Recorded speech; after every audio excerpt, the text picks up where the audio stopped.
Hello students, कैसे हैं आप सब लोग। I am CA Veena Desai और मैं आप लोगों को पढ़ा रही हूँ एससीसीए का F2 मैनेजमेंट अकाउंटिंग सब्जेक्ट। और हम लोग जो चैप्टर हमने स्टार्ट किया था वो था हमारा chapter number 5 accounting for material. कल की क्लास में हम लोगों ने वेरियस डॉक्यूमेंट्स पढ़े थे कि अगर हमें कोई गुड्स खरीदना है, उन्हें रिसीव करना है, ऑर्डर प्लेस करना है तो उसके लिए कौन कौन से डॉक्यूमेंट्स इशू किए जाते हैं। तो जरा सा हम एक बार उन डॉक्यूमेंट्स को जरा सा रिवाइज कर लेते हैं एंड देन हम अपना आगे का आज का नेक्स्ट टॉपिक शुरू करते हैं। यस, तो वो जो डॉक्यूमेंट्स थे उन डॉक्यूमेंट्स में था सबसे पहला मटेरियल रिक्विजिशन या फिर गुड्स रिक्विजिशन नोट। क्या होता है उसमें, प्रोडक्शन डिपार्टमेंट को जब किसी रॉ मटेरियल की रिक्वायरमेंट आती है तो वो स्टोर डिपार्टमेंट से उस रॉ मटेरियल को लेने के लिए गुड्स रिक्विजिशन या मटेरियल रिक्विजिशन नोट इशू करता है। जब स्टोर डिपार्टमेंट को गुड्स की रिक्वायरमेंट होती है और उसे परचेज डिपार्टमेंट से कहना होता है कि हमें ये गुड्स चाहिए, तो उसके लिए वो जो डॉक्यूमेंट इशू होता है वो होता है परचेज रिक्विजिशन नोट। जब परचेजिंग डिपार्टमेंट को सप्लायर को ऑर्डर प्लेस करना होता है तो जो ऑर्डर इशू किया, जो डॉक्यूमेंट इशू किया जाता है वो होता है परचेज ऑर्डर। इसके बाद सप्लायर अपना गुड्स डिलीवर करता है और साथ में डिलीवरी नोट इशू करके देता है। जब वो गुड्स सप्लायर से स्टोर डिपार्टमेंट में पहुंचते हैं तो गुड्स रिसीव करते वक्त store department goods received note issue करते हैं। गुड्स रिटर्न करते हैं, अगर कोई गुड्स रिजेक्ट करना है, सप्लायर को वापस रिटर्न कर रहे हैं तो गुड्स रिटर्न नोट इशू होता है। प्रोडक्शन डिपार्टमेंट अगर कोई अनयूज्ड मटेरियल स्टोर डिपार्टमेंट को रिटर्न कर रहा है तो मटेरियल रिटर्न नोट इशू होता है। और एक प्रोडक्शन डिपार्टमेंट दूसरे प्रोडक्शन डिपार्टमेंट को जब भी रॉ मटेरियल ट्रांसफर करता है तो कौन सा नोट इशू होता है, मटेरियल ट्रांसफर नोट इशू होता है।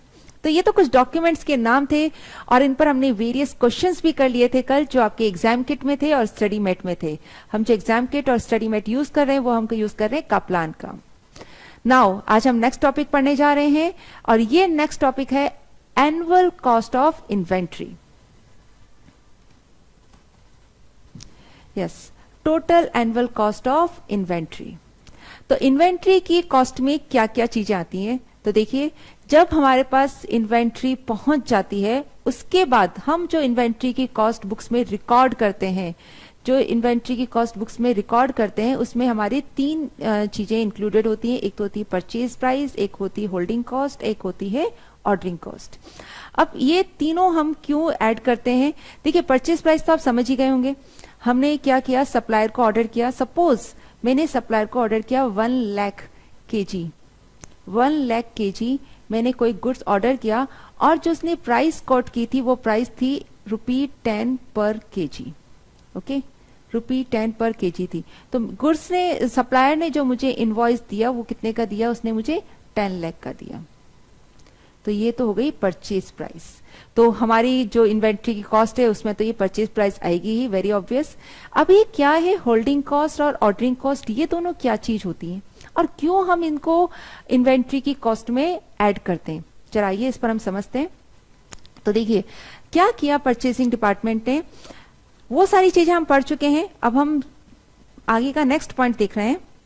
परचेसिंग डिपार्टमेंट ने सप्लायर को परचेज ऑर्डर इश्यू किया, ठीक है, सप्लायर को परचेज ऑर्डर इश्यू किया है। क्या दिया उन्होंने, सबसे पहले परचेज ऑर्डर। अब जब परचेज ऑर्डर इश्यू करते हैं तो इसके लिए काफी डॉक्यूमेंटेशन वगैरह लगता होगा, डॉक्यूमेंटेशन वगैरह किया है उन्होंने, इस डॉक्यूमेंटेशन की कुछ कॉस्ट आती है, ठीक है। ये परचेज ऑर्डर इश्यू करने के बाद सप्लायर क्या करता है, आपको गुड्स डिलीवर करता है। क्या करता है, गुड्स डिलीवर करता है। तो जब गुड्स डिलीवर करते हैं तो गुड्स आपके डिलीवर होके स्टोर डिपार्टमेंट में आते हैं। तो डिलीवर करते वक्त जब स्टोर डिपार्टमेंट में आते हैं तो रास्ते में कुछ ट्रांसपोर्टेशन कॉस्ट लगती है।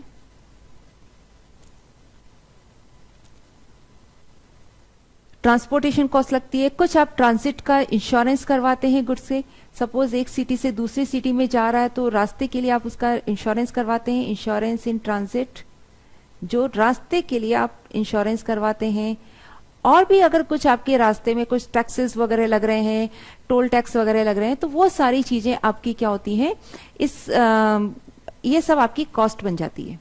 ये सारे आपके एक्सपेंसेस होते हैं। एक आपने जब ऑर्डर प्लेस किया, ऑर्डर प्लेस करने के बाद स्टोर डिपार्टमेंट में गुड्स पहुंचा। जब एक बार आपके स्टोर डिपार्टमेंट में गुड्स पहुंचता है तो आप उसे क्या करते हैं, स्टोर करते हैं।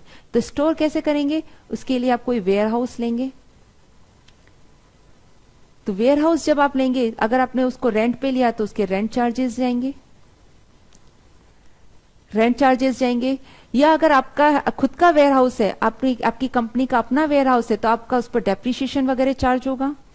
वेयर हाउस के बाद में आपने जब गुड्स स्टोर करके रखा हुआ है तो उस पर, जैसे अगर मैंने 10 लाख का गुड्स मंगवाया है और मैंने 10 लाख का सप्लायर को पेमेंट किया है, तो 10 लाख की मेरे पास कुछ कॉस्ट लगेगी। उसको हम क्या कहते हैं, cost of investment in material. ये कॉस्ट, अगर मैंने मटेरियल में ये 10 लाख रुपीस नहीं लगाए होते, अगर मैंने एक साथ 1 लाख केजी मंगवाया है, 1 लाख केजी एक साथ मैंने वेयर हाउस में स्टोर किया है, और मैंने 1 लाख केजी का 10 लाख एक साथ मैंने अगर सप्लायर को पेमेंट कर दिया है, तो जो इसकी कॉस्ट लगेगी वो कॉस्ट ऑफ इन्वेस्टमेंट हो गया। अगर सपोज ये मैंने यहाँ नहीं लगाया होता तो ये अमाउंट हम किसी और चीज में इन्वेस्ट कर सकते थे। तो इस कॉस्ट ऑफ मटेरियल को, इन्वेस्टमेंट को हम क्या कहते हैं, अपॉर्चुनिटी कॉस्ट भी कहते हैं। आई होप आप सब लोगों को अपॉर्चुनिटी कॉस्ट का कंसेप्ट पता होगा। क्या होता है opportunity cost? Cost of next best alternative. कि अगर हम इस कॉस्ट को, इस 10 लाख रुपीस को इस मटेरियल में नहीं लगा रहे हैं, तो हम इसे कहीं इन्वेस्ट कर सकते थे किसी और अच्छे प्रोजेक्ट पर, और वहां से हमें कुछ और इनकम हो सकती थी। लेकिन हमने क्या किया, इस अमाउंट को मटेरियल में लगाया है। तो ये जो कॉस्ट कहलाती है वो क्या कहलाती है, अपॉर्चुनिटी कॉस्ट। इसके बाद जब हमारे वेयर हाउस में ये हमने रख रखा है, तो इस वेयर हाउस की, इस गुड्स की हमने इंश्योरेंस करवाया होगा वेयर हाउस में। कुछ गुड्स हो सकता है हमारा डैमेज हो गया हो, कुछ हमारा लॉस हो गया हो, या फिर ये भी हो सकता है कुछ गुड्स हमारे ऑब्सोलीट हो गए हों। ये सारे खर्चे कब तक होते हैं, जब तक हम गुड्स को इशू नहीं कर देते। किसके लिए इशू नहीं कर देते, इशू टू प्रोडक्शन डिपार्टमेंट। जब गुड्स हमारे पास आ जाता है तो हमें अपने गुड्स को स्टोर डिपार्टमेंट पर स्टोर करके रखना होता है, और जब तक हम प्रोडक्शन डिपार्टमेंट को इशू नहीं कर देते तब तक ये सारे खर्चे हमारे लगते हैं। ये सारे के सारे खर्चे, जब तक हम प्रोडक्शन डिपार्टमेंट पे रॉ मटेरियल को इश्यू नहीं करते तब तक के सारे खर्चे भी हमारी कॉस्ट ऑफ इन्वेंट्री में ऐड हो जाते हैं।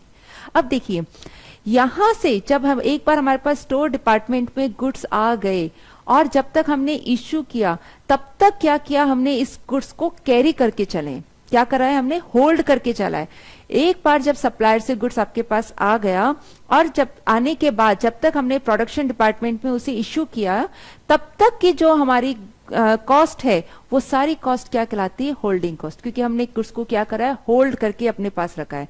तो ये सारी कॉस्ट क्या कहलाती है, होल्डिंग कॉस्ट कहलाती है। और यहां से यहां तक की जो कॉस्ट है, एक बार हमने जब ऑर्डर प्लेस किया, ऑर्डर प्लेस करने के बाद जब तक हमारे स्टोर में गुड्स आता है तब तक की कॉस्ट हमारी क्या कहलाती है, ऑर्डरिंग कॉस्ट कहलाती है। तो यहां से यहां तक होल्डिंग कॉस्ट क्या कहलाती है, एक बार स्टोर डिपार्टमेंट में गुड्स आ गया और आप उसे इश्यू कर रहे हैं प्रोडक्शन डिपार्टमेंट में, तब तक आपको गुड्स को होल्ड करके रखना पड़ता है, वेयर हाउस में कैरी करके चलना पड़ता है। और तब तक का जो खर्चा है, कौन सा खर्चा, ये रेंट का खर्चा, कॉस्ट ऑफ इन्वेस्टमेंट यानी अपॉर्चुनिटी कॉस्ट, इंश्योरेंस, डैमेज हो रहा है, लॉसेस हो रहे हैं, ऑब्सोलीट हो रहे हैं, ये सारे खर्चे क्या कहलाते हैं, होल्डिंग कॉस्ट कहलाती है। और एक बार जब हमने सप्लायर को ऑर्डर प्लेस किया, वहां से जब तक गुड्स हमारे पास स्टोर डिपार्टमेंट में आता है तब तक का जो खर्चा है, कौन कौन सा खर्चा, ये जो हमारा डॉक्यूमेंटेशन लगा परचेज ऑर्डर का, गुड्स डिलीवर करी तो रास्ते में जो ट्रांसपोर्टेशन का खर्चा है, रास्ते का जो इंश्योरेंस कराया, ये सारे खर्चे हमारे क्या कहलाते हैं, ऑर्डरिंग कॉस्ट कहलाते हैं। क्योंकि ये क्या है, जो हमने गुड्स ऑर्डर किया उससे रिलेटेड होते हैं। जितनी बार आप ऑर्डर प्लेस करेंगे उतनी बार आपको परचेज ऑर्डर इश्यू करना पड़ेगा, उतनी ही बार आपका ट्रांसपोर्टेशन का खर्चा लगेगा, रास्ते का इंश्योरेंस लगेगा। तो ये सारे खर्चे किस पर डिपेंडेंट है, और नंबर ऑफ ऑर्डर्स पर डिपेंड करते हैं। यानी अगर मैं साल में एक ही बार में ये पूरा 1 लाख केजी मंगवा लेती हूँ तो मुझे साल में एक ही ऑर्डर प्लेस करना पड़ेगा, एक ही परचेज ऑर्डर इश्यू करना होगा, एक ही बार मेरा ट्रांसपोर्टेशन का खर्चा रहेगा और इसका इंश्योरेंस का खर्चा रहेगा। वहीं अगर मैं इस 1 लाख केजी को अगर सपोज 2 टाइम्स मंगवाती हूँ, 2 बार में मंगवाती हूँ, तो मेरे क्या होंगे, 2 ऑर्डर प्लेस होंगे, 2 बार मुझे परचेज ऑर्डर इश्यू करना होगा, 2 बार मुझे परचेज ऑर्डर इश्यू करने की डॉक्यूमेंटेशन की कॉस्ट आएगी, 2 बार का मेरा ट्रांसपोर्टेशन का खर्चा और दूसरे एक्स्ट्रा खर्चे जो मेरे ऑर्डर से रिलेटेड हैं, वो सारे खर्चे मेरे क्या लगेंगे, डबल लगेंगे। वहीं अगर इस 1 लाख केजी को मैं अगर 10 टाइम्स में मंगाती हूँ, 10 टाइम्स में कैसे, 10,000 एक बार में मंगवाती हूँ और इस तरह से मैं 10 बार में करके अपना ये 1 लाख केजी मंगाती हूँ, यानी टोटल 10 ऑर्डर्स प्लेस करती हूँ, तो मेरे क्या होंगे, 10 टाइम्स मुझे परचेज ऑर्डर इश्यू करने होंगे, 10 टाइम्स इसका डॉक्यूमेंटेशन का खर्चा आएगा और ये जो दूसरे खर्चे हैं वो भी क्या होंगे, मेरे 10 टाइम्स लगेंगे। ठीक है, तो ये सारे खर्चे कैसे हैं, ऑर्डरिंग कॉस्ट कहलाती है। जो नंबर ऑफ ऑर्डर्स पर डिपेंड होते हैं वो खर्चे क्या कहलाते हैं, ऑर्डरिंग कॉस्ट कहलाती है। और जो खर्चे इन्वेंट्री को होल्ड करके कैरी करके चलने पर होते हैं वो सारी कौन सी कॉस्ट कहलाती है, होल्डिंग कॉस्ट कहलाती है या फिर कैरिंग कॉस्ट कहलाती है। तो जब हम इन्वेंट्री को वैल्यू करते हैं, बुक्स में इन्वेंट्री की वैल्यू लिखते हैं, तब हम उसमें तीनों खर्चे ऐड करते हैं। कौन से, परचेज प्राइस तो ऐड करते ही हैं, साथ में होल्डिंग कॉस्ट भी ऐड करते हैं और ऑर्डरिंग कॉस्ट भी ऐड करते हैं। यानी कि हमारी कॉस्ट ऑफ इन्वेंट्री में जो इन्वेंट्री की कॉस्ट है वो कहाँ तक आती है, ऑर्डर करने से लेकर जब तक हम इश्यू करते हैं प्रोडक्शन डिपार्टमेंट पर, तब तक का जो भी हमारा खर्चा हो रहा है वो सारी कॉस्ट हमारी कहाँ ऐड हो जाती है, कॉस्ट ऑफ इन्वेंट्री में ऐड हो जाती है। तो आई होप आप लोगों को ये पॉइंट क्लियर हुआ होगा। तो हमारी टोटल कॉस्ट ऑफ इन्वेंट्री में कौन कौन सी कॉस्ट ऐड होती है, एक तो परचेज प्राइस, एक होल्डिंग कॉस्ट, एक ऑर्डरिंग कॉस्ट। नाउ देखते हैं होल्डिंग कॉस्ट में क्या क्या चीजें आ रही है। होल्डिंग कॉस्ट में आपकी कॉस्ट जो आ रही है, पहली होती है cost opportunity cost of capital tied up. यह भी हमने देखा कि जो हमने 10 लाख रुपीस, जो हमारे एग्जाम्पल में देखा 10 लाख रुपीस जो हमने लगा रखे हैं, अगर हम उसको यहां नहीं लगाते तो किसी और प्रोजेक्ट में लगाते और हमें इनकम हो रही होती, तो इस कॉस्ट को हम क्या कहते हैं, अपॉर्चुनिटी कॉस्ट।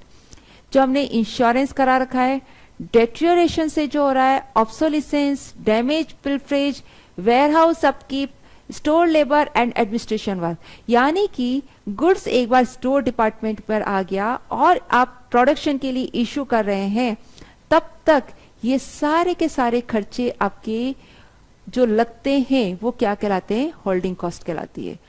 ठीक है, इसको हम होल्डिंग कॉस्ट या कैरिंग कॉस्ट भी कहते हैं। नाउ ये तो रही आपकी होल्डिंग कॉस्ट, और अब हम ऑर्डरिंग कॉस्ट देखते हैं। This is the ordering cost. अभी ऑर्डरिंग कॉस्ट क्या हो गई है, जब आपने सप्लायर को ऑर्डर प्लेस किया और सप्लायर को ऑर्डर प्लेस करने के बाद आपके स्टोर डिपार्टमेंट में जब तक गुड्स आते हैं तब तक के जो खर्चे होते हैं वो क्या कहलाती है, आपकी ऑर्डरिंग कॉस्ट कहलाती है। यानी कि clerical and administrative cost, purchase order issue करने के लिए जो भी आपका डॉक्यूमेंटेशन वर्क होता है, ट्रांसपोर्टेशन की जो कॉस्ट लगती है, वो सारी की सारी कॉस्ट आपकी क्या कहलाती है, ऑर्डरिंग कॉस्ट कहलाती है। नाउ ये तो हो गई कैरिंग कॉस्ट यानी होल्डिंग कॉस्ट, और ये हो गई है आपकी ऑर्डरिंग कॉस्ट, और ये दोनों कॉस्ट परचेज प्राइस के साथ ऐड होकर आपकी टोटल कॉस्ट ऑफ इन्वेंट्री बन जाती है। यानी अगर मैं टोटल कॉस्ट का यहां फॉर्मूला लिखती हूं तो मेरा total annual cost of inventory, क्या फॉर्मूला होता है उसका, उसका फॉर्मूला बनता है purchase price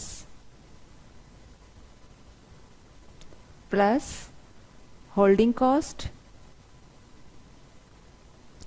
plus ordering cost. तो ये तीनों कॉस्ट मिलकर आपकी total annual cost of inventory बनती है।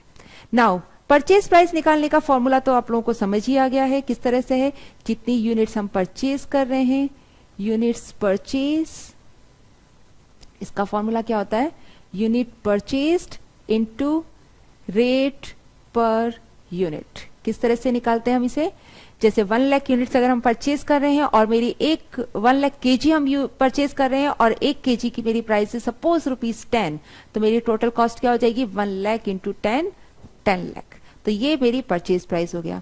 नाउ अब हम देखते हैं होल्डिंग कॉस्ट।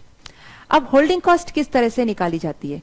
तो होल्डिंग कॉस्ट निकालने का जो हमारा फॉर्मूला होता है वो होता है total holding cost is equal to holding cost per unit of inventory multiply by average inventory. देखिए इस फॉर्मूले को जरा सा हम समझते हैं। देखिए यहाँ पर फॉर एग्जाम्पल मुझे साल भर में 1 लाख यूनिट्स की केजी की रिक्वायरमेंट है।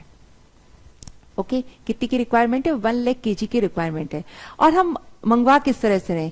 अगर मैं पूरे साल भर में मेरे पास बहुत सारे ऑप्शंस होते हैं मंगवाने के कि मैं चाहूं तो साल में एक ही ऑर्डर प्लेस करूं, 1 ऑर्डर प्लेस करूं और एक साथ 1 लाख केजी मंगवा लूं। ठीक है, मेरे पास दूसरा ऑप्शन है मैं 2 ऑर्डर प्लेस करूं और 50,000 कर साल में 2 बार ईयर में 2 टाइम्स हम ऑर्डर प्लेस करें और 50,000 केजी करके 1 लाख, क्योंकि 1 लाख केजी क्या है मुझे पूरे साल भर की रिक्वायरमेंट है। ठीक है, एक और ऑप्शन है मेरे पास, सपोज मैं 10 ऑर्डर प्लेस करती हूँ, 10,000 केजी एक बार में ऑर्डर प्लेस करके मंगवा सकते हैं। ठीक है, तो मेरे टोटल 10,000 इंटू 10 टोटल मेरे पास कितने यूनिट्स आ गई 1 लाख। यहां पर भी 1 लाख आ गई यूनिट्स, यहां पर भी मेरे पास यूनिट्स कितनी आ गई है 1 लाख। अब देखिए अगर मैं एक बार में 1 लाख केजी मंगवाती हूं तो मुझे 1 लाख केजी एक बार में क्या करना पड़ेगा, अपने पास होल्ड करके रखना पड़ेगा। ठीक है, होल्ड करने के लिए क्या होगा, 1 लाख केजी एक साथ आ रही है। अब सपोज एक यूनिट को 1 साल कैरी करने की कॉस्ट है मेरी कितनी ₹2, कितनी है ₹2 है। एक यूनिट को 1 साल तक कैरी करने की कॉस्ट आ रही है मेरे पास सपोज ₹2। देखिए कैरी करने की कॉस्ट कौन कौन सी हो गई, मैंने अगर वेयरहाउस ले रहे हैं तो उसका रेंट आ गया, इन्वेंट्री में जो पैसा लगाया तो कितना लगेगा मेरे साथ, एक साथ मुझे 10 लाख रुपए देने पड़ रहे हैं तो उसकी जो अपॉर्चुनिटी कॉस्ट लग रही है, ऑब्सोलिसेंस होने के चांसेस, डैमेज, वेयरहाउस आपकी उसका रेंट, जो आपने उसके देखभाल करने के लिए जो आपने लेबर लगा रखा है, एडमिनिस्ट्रेशन कॉस्ट जो आ रही है, ये सारी कॉस्ट मिलाकर आपकी क्या कहलाती है होल्डिंग कॉस्ट। तो इन सारी कॉस्ट को मिलाकर अगर मेरी एक यूनिट की कॉस्ट ₹2 आ रही है और मैंने अगर 1 लाख केजी होल्ड कर रखा है तो मेरी होल्डिंग कॉस्ट कितनी होनी चाहिए 1 लाख इंटू 2 यानी कि 2 लाख रुपीस क्या होनी चाहिए मेरी होल्डिंग कॉस्ट होनी चाहिए। कितनी होनी चाहिए 2 लाख रुपीस। लेकिन देखिए 2 लाख रुपीस कब होती है, जब मैं पूरी की पूरी 1 लाख यूनिट्स पूरे साल एक साथ कैरी करती हूँ। लेकिन ऐसा होता नहीं है। होता क्या है, आज मेरे पास 1 लाख यूनिट्स आई, ये 1 लाख यूनिट्स क्या है पूरे साल के लिए, फॉर फुल ईयर है। किसके लिए, फुल ईयर के लिए। ठीक है, आज मेरे पास गोडाउन में 1 लाख यूनिट्स आई, लेकिन 1 लाख यूनिट्स आने के बाद क्या होगा, हम इस यूनिट्स को कंज्यूम करना शुरू करेंगे, प्रोडक्शन के लिए इशू करना शुरू करेंगे। तो प्रोडक्शन के लिए इशू करेंगे धीरे धीरे करके साल के एंड तक क्या होगा, मेरे पास इन्वेंट्री पूरी की पूरी एग्जॉस्ट हो चुकी होगी, खत्म हो चुकी होगी। आज मेरे पास स्टोर में 1 लाख केजी है, लेकिन ईयर एंड होते होते वो क्या हो जाएगी, खत्म हो जाएगी, निल हो जाएगी। ठीक है, यानी कि मुझे 1 लाख पूरे साल कैरी नहीं करना। आज में मेरे पास अगर इन्वेंट्री आई है तो वो मैं 1 लाख मैंने गोडाउन में रखी है, लेकिन धीरे धीरे उसको जैसे जैसे हम कंज्यूम करते जा रहे हैं साल के एंड तक वो क्या हो जाती है, खत्म हो जाती है। पूरे साल हम 1 लाख कैरी करके नहीं चल रहे हैं। ठीक है, तो इसीलिए जब यहाँ पर होल्डिंग कॉस्ट लेते हैं तो ये पूरे 1 लाख पर नहीं लेते, हम लोग क्या करते हैं इसका एवरेज ले लेते। स्टार्टिंग में 1 लाख थी, पीरियड के एंड में कितनी हो गई, निल। तो हमने क्या करेंगे, इसका एवरेज ले लेंगे। तो क्या करेंगे 1 लाख डिवाइड बाय 2 कर लेंगे। 1 lakh plus 0 by divide by होता है, तो हम क्या करते हैं, ये 1 लाख स्टार्टिंग में थी, एंड में निल हो गई, तो हम क्या लेते हैं, एक एवरेज इन्वेंट्री लेते हैं। आप एवरेज इन्वेंट्री समझें कि हमने एवरेज इन्वेंट्री क्यों लिया, इसलिए लिया क्योंकि हम पूरे साल जो हमारे पास यूनिट्स आई है या पूरे टाइम पीरियड पर हम वो इन्वेंट्री होल्ड करके नहीं रख रहे, उस इन्वेंट्री को हम कंज्यूम करते जा रहे हैं। ठीक है, तो धीरे धीरे कंज्यूम करते जा रहे हैं तो इन्वेंट्री भी हमारी स्टोर में कम होती जा रही है। तो पूरे साल हमें 1 लाख यूज नहीं होल्ड करके नहीं रखना है, स्टार्टिंग में पूरी इन्वेंट्री होल्ड रहती है, धीरे धीरे करके वो कंज्यूम हो रही है। तो इसलिए हम लोग क्या करते हैं, यहाँ पर उसका एवरेज ले लेते हैं। तो इसलिए हमारा फॉर्मूला क्या बन जाता है, इसका हमारा जो फॉर्मूला बनता है वो क्या बनता है, हम जो लेंगे वो क्या लेंगे, जैसे अगर 1 लाख इन्वेंट्री है तो 1 लाख का डिवाइड बाय 2 करेंगे, एवरेज लेंगे इनटू जो भी हमारी इन्वेंट्री की कॉस्ट है। फॉर एग्जांपल हमने यहाँ एग्जांपल में 2 रुपीज ली, तो हमारी इन्वेंट्री की होल्डिंग कॉस्ट क्या आएगी, 1 लाख रुपीज।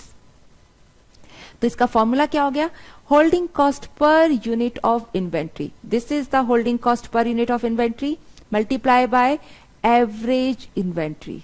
क्या फॉर्मूला हो गया, एवरेज इन्वेंट्री, यानी कि जो इन्वेंट्री हम लोगों ने ऑर्डर करी है डिवाइड बाय 2। तो एवरेज इन्वेंट्री क्या होता है, held is equal to half of the order quantity. जितनी क्वांटिटी आपने ऑर्डर करी है, सपोज हमने क्या करा, 10-10 हजार के 10 ऑर्डर्स प्लेस किए, तो एक बार में आपके पास कितनी क्वांटिटी आ रही है, 10,000 आ रही है। तो आप स्टोर में आज आपके पास आई 10,000, लेकिन धीरे धीरे करके वो कंज्यूम हो गई, उस पीरियड के एंड पर जाकर वो कितनी हो गई, 0। तो हम यहाँ पर क्या लेंगे, यहाँ पर एवरेज लेंगे। तो मेरी होल्डिंग कॉस्ट, अगर मैं 10,000 यूनिट्स मंगवा रही हूँ, ऑर्डर प्लेस कर रही हूँ, तो मेरी होल्डिंग कॉस्ट क्या होगी, 10,000 डिवाइड बाय 2 इंटू, अगर ये मेरी होल्डिंग कॉस्ट है 2 रुपीज, तो मेरी कितनी हो जाएगी, 5,000 रुपीज। ये मेरी होल्डिंग कॉस्ट बन जाएगी। तो आई होप आप लोगों को होल्डिंग कॉस्ट का फॉर्मूला पूरा क्लियर हो गया होगा। होल्डिंग कॉस्ट का फॉर्मूला होता है हमारा holding cost per unit of inventory, जिसे हम CH से डिनोट करते हैं, divide by average inventory, Q by 2। And what is Q, Q is quantity ordered.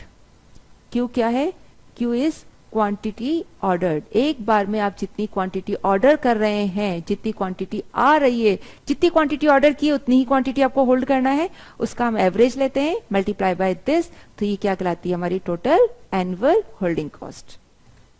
Now ordering cost देखिए कॉस्ट, इसके फॉर्मूला होता है, टोटल एनुअल ऑर्डरिंग कॉस्ट का फॉर्मूला होता है cost of placing an order into number of orders.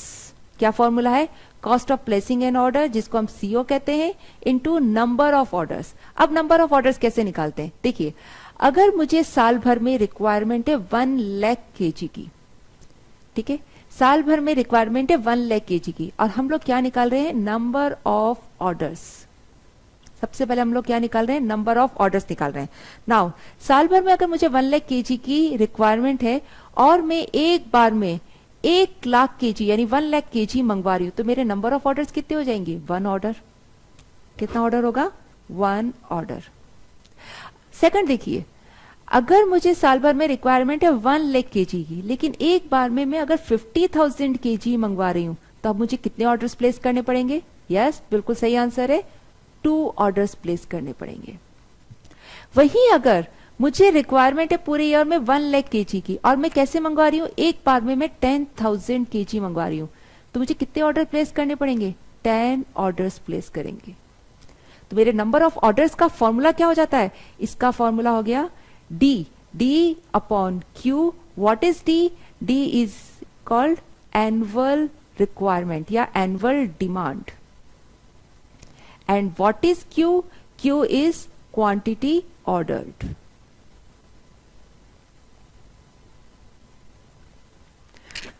तो number of orders का हमारा फॉर्मूला क्या बनता है, annual demand divided by ordering quantity. तो this is the formula of annual demand upon quantity ordered. ये मेरा फॉर्मूला किसका हो गया, एनुअल ऑर्डरिंग कॉस्ट का फॉर्मूला हो गया, सॉरी ये नंबर ऑफ ऑर्डर्स का फॉर्मूला हो गया। नाउ अब मुझे एक ऑर्डर, यहां पर देखिए सपोज एक ऑर्डर की कॉस्ट है मेरी ₹100 पर ऑर्डर। एक बार अगर मैं ऑर्डर प्लेस करती हूं तो मेरी जो ऑर्डरिंग कॉस्ट आती है वो कितनी आती है, ₹100। तो एक ऑर्डर प्लेस करने की कॉस्ट कितनी होगी मेरी, 1 × 100 कितनी हो जाएगी, ₹100। अगर मैं यहां पर 2 ऑर्डर प्लेस कर रही हूं तो मेरी ऑर्डरिंग कॉस्ट कितनी हो जाएगी, 2 × 100 यानी कि 200। वहीं अगर हम 10 ऑर्डर प्लेस कर रहे हैं तो मेरी ऑर्डरिंग कॉस्ट कितनी हो जाएगी, 10 × 100 दैट इज 1000 रुपीज। तो ये मेरी क्या हो जाएगी, ऑर्डरिंग कॉस्ट। तो ऑर्डरिंग कॉस्ट का मेरा फॉर्मूला क्या बनता है, cost of placing an order यानी कि CO। This is the cost of placing an order multiply by number of orders. This is the number of orders. ये मेरे नंबर ऑफ ऑर्डर्स हो गए। तो ये मेरा किसका फॉर्मूला हो गया, ऑर्डरिंग कॉस्ट का फॉर्मूला हो गया। तो ऑर्डरिंग कॉस्ट का फॉर्मूला क्या हो गया, cost of placing an order into number of orders. तो आई थिंक आप लोगों को समझ में आया है यहाँ तक। एक बार हम वापस रिवाइज कर लेते हैं। Total annual cost of inventory, इसमें 3 तरह की कॉस्ट हमारी ऐड होती है, purchase price, holding cost, ordering cost. Simplicity के लिए आप समझ सकते हैं कि एक बार ऑर्डर प्लेस करने के बाद जब तक हम प्रोडक्शन के लिए इश्यू करते हैं तब तक के सारे खर्चे हमारी इन्वेंट्री की कॉस्ट में इंक्लूड हो जाते हैं। तो उसमें तब तक के खर्चे, एक तो परचेज प्राइस रहती है इन्वेंट्री की, होल्डिंग कॉस्ट और ऑर्डरिंग कॉस्ट, 2 तरह की कॉस्ट और लग जाती है। होल्डिंग कॉस्ट क्या क्या होती है? अपॉर्चुनिटी कॉस्ट, जो कि हमने कैपिटल मटेरियल को खरीदने में इन्वेस्ट किया है उसकी अपॉर्चुनिटी कॉस्ट। इंश्योरेंस करवा रखा है, डिटेरियोरेशन, जो भी हमारे गुड्स गोडाउन में पड़े हुए हैं, अगर हम एक साथ बल्क क्वांटिटी में मंगा लेते हैं तो क्या होता है, हमारे गुड्स कई बार गुड्स पेरिशेबल होते हैं, कई बार गुड्स डिटेरियोरेट होने लग जाते हैं, तो उसकी भी जो कॉस्ट होती है वो भी इन्वेंट्री की कॉस्ट में ऐड हो जाती है। गुड्स ऑब्सोलेट भी हो जाते हैं। भाई बहुत बड़ा गोडाउन है, आपने बहुत सारा गुड्स मंगा लिया, तो हो सकता है कुछ गुड्स, अभी जानते हैं कि कितनी फास्ट हमारी टेक्नोलॉजी चेंज हो रही है। पुराने जमाने में जैसे टाइपराइटर चलते थे, कंप्यूटर के आने के बाद वो सारे के सारे ऑब्सोलेट हो गए।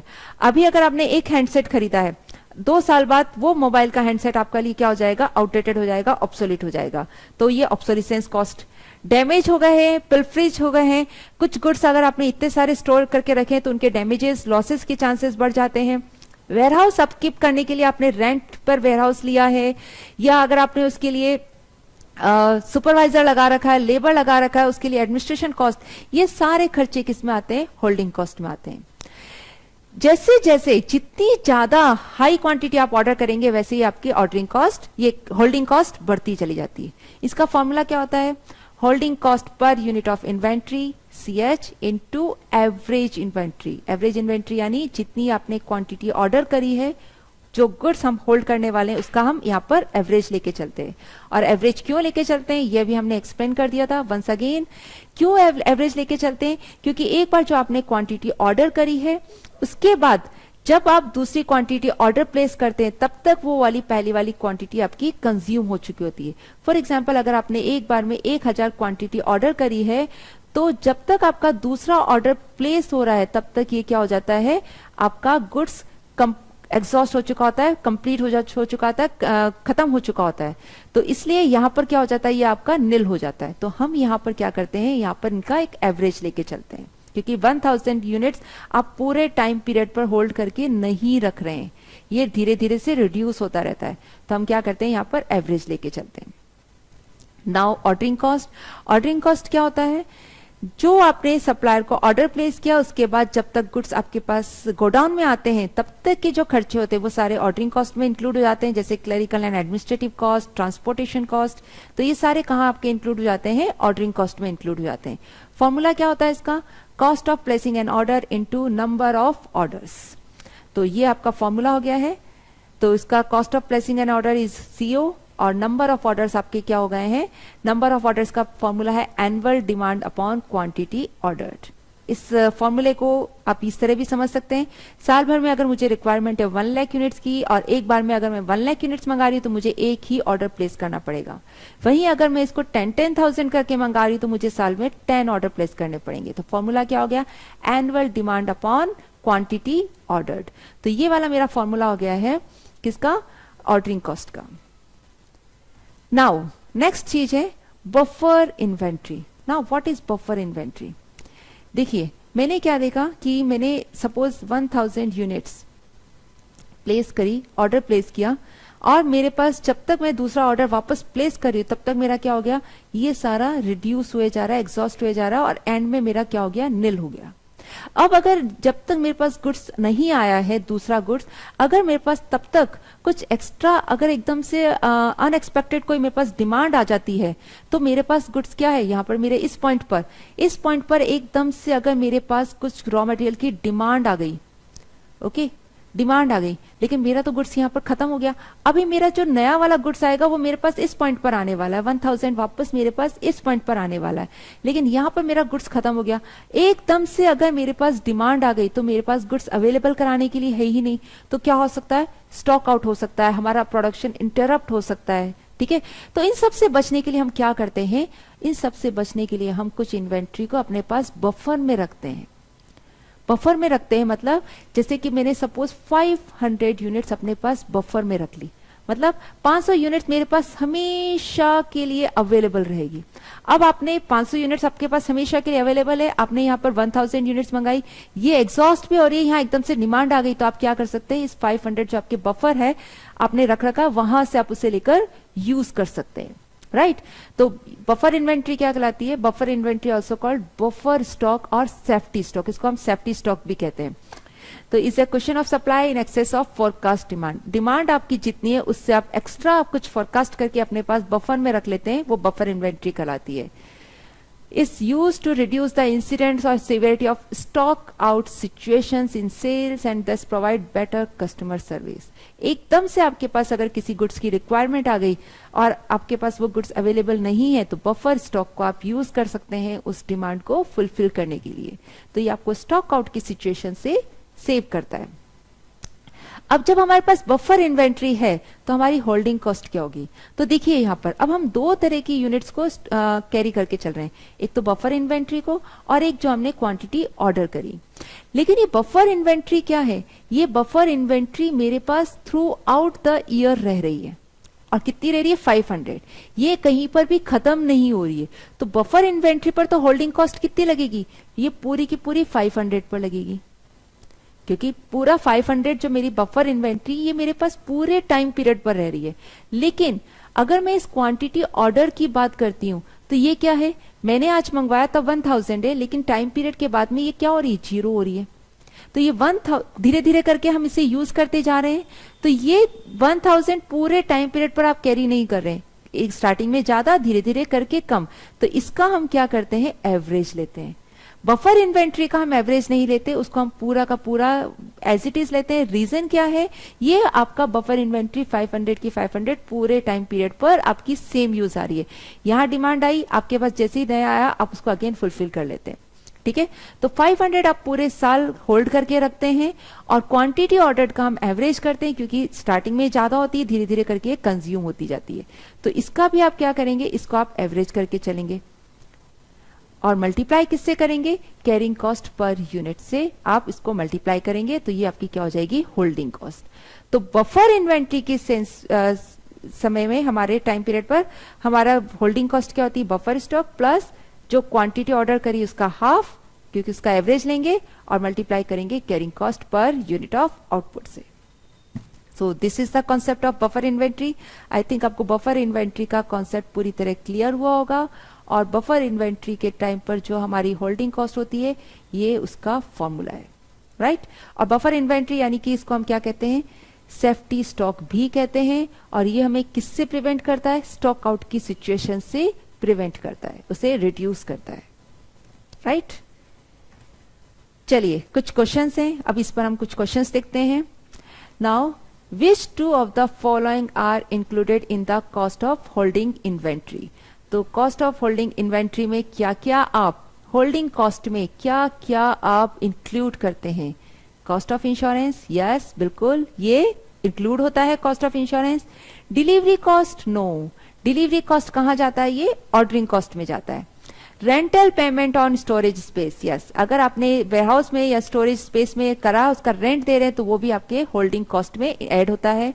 Cost of placing an order, no, ये कहाँ जाता है, आपके ऑर्डरिंग कॉस्ट में जाता है। तो A and C. EOQ model distinguish between holding cost and ordering cost. EOQ model क्या होता है ये अभी हम आगे देखेंगे। तो अभी हमने सिर्फ क्या देखा, होल्डिंग कॉस्ट और ऑर्डरिंग कॉस्ट देखी है। नाउ ये क्वेश्चन देखते हैं, illustration. A company uses components at the rate ₹6,000 units per year which are brought in at a cost of $1.2 each from the supplier. The company orders 1,000 units each time it places an order, and the average inventory held is 500 units. It costs $20 each time to place an order regardless of the quantity ordered. तो holding cost आपको दे रखी 20% per annum of the average inventory held. Calculate the average annual ordering and holding cost. आपको दोनों के दोनों ही calculate करने हैं। क्या कैलकुलेट करने हैं, ordering and holding cost.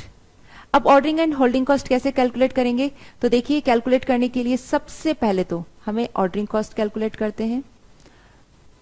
Ordering cost का हमारा फॉर्मूला क्या होता है? Number of orders into ordering cost per order. ये हमारा किसका फॉर्मूला होता है? ऑर्डरिंग कॉस्ट का। आइए देखते हैं एक बार, ये रहा। तो ऑर्डरिंग कॉस्ट का हमारा फॉर्मूला क्या हो गया? Cost of placing N orders into number of orders. और नंबर ऑफ ऑर्डर्स का फॉर्मूला क्या है? Annual demand upon quantity ordered. आइए यहां पर क्या क्या इंफॉर्मेशन है एक बार हम उसे वापस पढ़ते हैं। A company uses components at the rate 6000 units per year. तो ये 6000 यूनिट्स क्या हो गई आपकी? Annual demand. What is this? This is annual demand. साल भर में आपको कितने कंपोनेंट्स की रिक्वायरमेंट आ रही है? 6000 यूनिट्स की रिक्वायरमेंट आ रही है, which are brought in at a cost of $1.2 each from the supplier. This is, ये क्या हो गई आपकी? This is called purchase price. ये हो गई है आपकी परचेज प्राइस। $1.2 पर यूनिट की कॉस्ट पर आप सप्लायर से खरीद रहे हैं। The company orders 1000 units each time it places an order. एक बार ऑर्डर प्लेस करते वक्त वो कितनी क्वांटिटी का ऑर्डर प्लेस कर रहे हैं? 1000। So what is this? This is quantity ordered. हम कितनी क्वांटिटी का ऑर्डर प्लेस कर रहे हैं? 1000 यूनिट्स। एक बार में 1000 यूनिट्स की क्वांटिटी का ऑर्डर प्लेस कर रहे हैं और साल भर में हमें 6000 यूनिट्स चाहिए। देखो साल भर में 6000 यूनिट्स चाहिए हमें। एनुअल डिमांड कितनी है? 6000 और एक बार में हम ऑर्डर प्लेस कर रहे हैं 1000 का। तो आप मुझे नंबर ऑफ ऑर्डर्स बता सकते हैं कितने हुए? यस, कितने हो गए? 6000 डिवाइड बाय 1000 यानी कि 6 ऑर्डर्स। ऑर्डर्स कितने हो गए हमारे? 6 ऑर्डर्स हो गए। इसके बाद देखिए क्या लिखा हुआ है? And the average inventory held is 500 units. Average inventory कितनी है? 500। एवरेज इन्वेंट्री का हमें वैसे भी मालूम है फॉर्मूला क्या होता है? Quantity order divide by 2। तो इन्होंने यहां डायरेक्टली दे रखा है। It cost $20 each time to place an order. हर बार एक ऑर्डर प्लेस करते हैं तो उसकी कॉस्ट क्या लग रही है? $20 पर ऑर्डर लग रही है। तो मेरे कितने हो गए? 6 ऑर्डर्स इंटू $20। एक ऑर्डर की कॉस्ट है $20, तो 6 ऑर्डर की कॉस्ट कितनी हो जाएगी? $120। तो मेरी ऑर्डरिंग कॉस्ट कितनी हो जाएगी? $120। तो ये हो गई हमारी ordering cost. Now carrying cost देखते हैं यहां पर। कैरिंग कॉस्ट फॉर्मूला क्या था हमारा कैरिंग कॉस्ट का? Average inventory into carrying cost per unit. Average inventory into carrying cost per unit. Average inventory आपको क्वेश्चन में गिवन है। This is the average inventory. कितनी है? 500। ये एवरेज यूनिट हो गई। और carrying cost per unit, carrying cost देखिए यहां क्या दे रखा है? 20% पर एनम। दिस इज पर unit per annum. Okay, carrying cost per unit per annum लेते हैं हम लोग। तो कैरिंग कॉस्ट क्या दे रखी है? 20% पर एनम, यानी कि 20% कैरिंग कॉस्ट लग रही है। लेकिन हमें क्या चाहिए? हमें कैरिंग कॉस्ट पर यूनिट चाहिए। एक यूनिट को कैरी करने की कॉस्ट कितनी होनी चाहिए? तो देखिए एक यूनिट को, ये पर एनम कॉस्ट तो आ गई 20%, लेकिन एक यूनिट की चाहिए। तो एक यूनिट की हमारी परचेज प्राइस कितनी है? $1.2। तो हमारी एक यूनिट की कॉस्ट है $1.2। $1.2 है एक यूनिट की कॉस्ट है। This is per unit cost है। और इसको हमें कैरी करने के लिए हमारी जो कॉस्ट लग रही है वो कितनी लग रही है? 20%। तो कितनी कॉस्ट हो जाएगी मेरी? $1.2 को कैरी करने की कॉस्ट कितनी हो जाएगी? 20%। तो मेरा क्या आंसर आएगा इसका? $1.2 इंटू 20% इंटू 500, ये मेरा कितना हो गया? $120।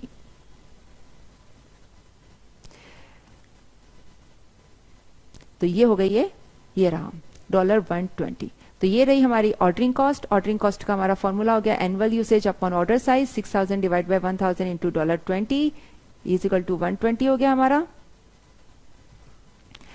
और ये रही एनुअल होल्डिंग कॉस्ट। फॉर्मूला है average inventory held into cost per unit into 20%। ये क्या हो गया हमारा? Carrying cost per unit per annum. Unit को कैरी करने की कॉस्ट है 20% और हमें एक यूनिट को कैरी करने की कॉस्ट चाहिए, तो एक यूनिट की प्राइस है 1.2 को साल भर कैरी करने की कॉस्ट 20% ही हो जाएगी हमारी, और ये टोटल मिला के हो गया हमारा एनुअल होल्डिंग कॉस्ट। तो आई होप आप लोगों को ये क्वेश्चन समझ आया बच्चों। यहां हमें निकालना था annual holding and ordering cost. Now next question देखते हैं। A company manufacturing company uses 25,000 components at an even rate during a year. कितना component use करते हैं? 25,000 components. What is this? This is annual consumption. Annual consumption कितना हो गया हमारा? 25,000 units. ये एनुअल कंजप्शन या इसको हम एनुअल डिमांड भी कह सकते हैं। Each order placed with the supplier of component is for 2,000 component. आप एक बार में कितनी क्वांटिटी का ऑर्डर प्लेस कर रहे हैं? क्वांटिटी ऑर्डर कितनी है? 2,000। तो क्या है? साल भर में 25,000 यूनिट्स की हमें रिक्वायरमेंट है। वन टाइम जब हम ऑर्डर प्लेस करते हैं, it is for 2,000 components which is the economic order quantity. The company holds a buffer inventory of 500 components. ये क्या हो गया हमारा? बफर इन्वेंट्री यानी बफर स्टॉक यानी सेफ्टी स्टॉक हो गया, जो हमारा पूरे साल रहता है। The annual cost of holding one component in inventory is $2। तो एनुअल होल्डिंग कॉस्ट कितनी है पर यूनिट? $2 है। अब आपको क्या निकालना है? निकालना है total annual cost of holding inventory. Total annual cost of holding inventory. तो देखिए हम क्या क्या होल्ड करके चल रहे हैं। एक तो हम होल्ड करके चल रहे हैं बफर स्टॉक, लेकिन बफर स्टॉक क्या है? ये हमारा पूरा साल हमारी 500 यूनिट्स रहने वाली, तो इसको तो हम पूरा का पूरा ही लेंगे, इसका हम एवरेज नहीं करेंगे क्योंकि ये 500 हमारा पूरा साल रहेगा। लेकिन जो हमने क्वांटिटी ऑर्डर करी है उसका हम क्या लेंगे? एवरेज लेंगे, क्योंकि ये क्या होगी? थोड़े टाइम बाद हमारी कंज्यूम हो जाएगी और पीरियड के एंड में क्या हो जाएगी? निल हो जाएगी। तो हम क्या करते हैं? इसका एवरेज लेते हैं। तो इतनी तो क्वांटिटी हमें होल्ड करके रखनी है, मल्टीप्लाई करेंगे कैरिंग कॉस्ट पर यूनिट। तो हमारा फॉर्मूला क्या हो जाएगा? 500 प्लस 2,000 डिवाइड बाई 2, मल्टीप्लाई करेंगे इसे हम $2 से। तो हमारा क्या हो गया? ये 1500 इंटू 2 दैट इज $3,000। आंसर आएगा हमारा सी। Let's see. तो ये आंसर है हमारा सी आंसर। तो ये था हमारा अभी हमने क्या किया है? यस, क्या पढ़ा है हमने आज? Total annual cost of inventory. Total annual cost of inventory में आपकी 3 तरह की कॉस्ट ऐड होती है: purchase price, holding cost and ordering cost. Holding cost क्या क्या होती है? होल्डिंग कॉस्ट में आपकी जो गोडाउन में, स्टोर डिपार्टमेंट में जब आपके पास गुड्स आ जाते हैं, वहां से लेकर आप प्रोडक्शन के लिए इश्यू करते हैं, तब तक के लिए जो स्टॉक को होल्ड करने की कॉस्ट है वो हमारी क्या कहलाती है? होल्डिंग कॉस्ट कहलाती है। और इसका फॉर्मूला क्या होता है? Holding cost per unit of inventory into average inventory, right. Second है ऑर्डरिंग कॉस्ट। ऑर्डरिंग कॉस्ट क्या होती है? एक बार सप्लायर को ऑर्डर प्लेस किया, उसके बाद जब आपके पास गुड्स आते हैं, स्टोर डिपार्टमेंट में गुड्स आते हैं, तब तक की कॉस्ट आपकी ऑर्डरिंग कॉस्ट कहलाती है। ये नंबर ऑफ ऑर्डर्स पर वेराई करती है।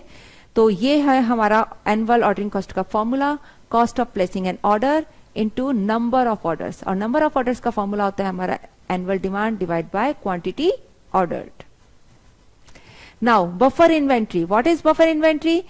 जब हमने क्वांटिटी ऑर्डर करी, उसके अलावा हम कुछ स्टॉक अपने पास एज अ सेफ्टी स्टॉक रखते हैं, ताकि एकदम से अगर हमारे पास कभी डिमांड आए तो हम स्टॉक आउट की हमारे पास पोजीशन ना हो, हमारा प्रोडक्शन इंटरप्ट ना हो, या हमारी कस्टमर्स की हम डिमांड फुलफिल ना कर पाए, ऐसा ना हो, ऐसी सिचुएशन ना आए, उसके लिए हम कुछ अपने पास सेफ्टी स्टॉक रखते हैं, और वो सेफ्टी स्टॉक हमारी बफर इन्वेंट्री कहलाती है।